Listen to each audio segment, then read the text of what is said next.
I was about 12.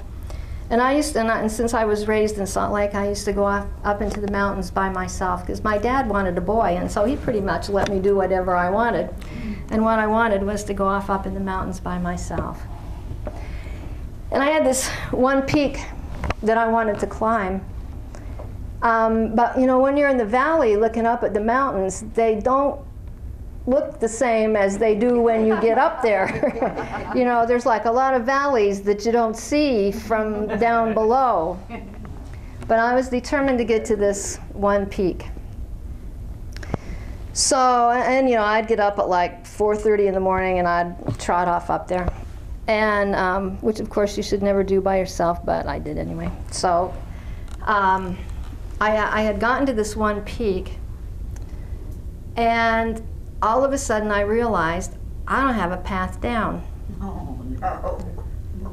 And I'm hanging by this rock face like this, and I look down and it's a very long way, and I'm just holding on with these little fingertips, and I'm thinking, I can't get down.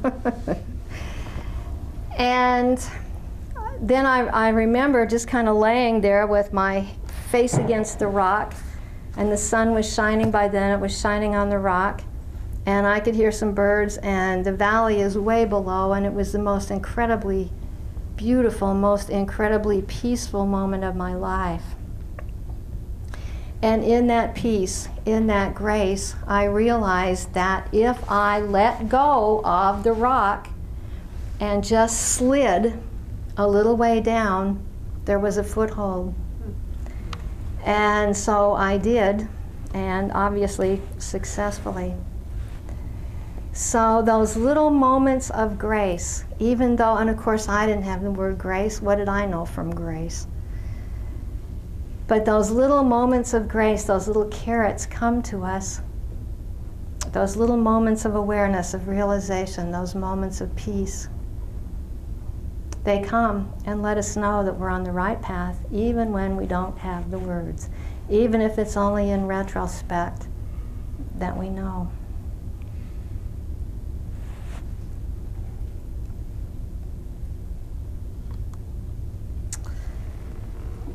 Well, what time are we here? Has it been about an hour? It has been about an hour. Well, guys, this was kind of fun.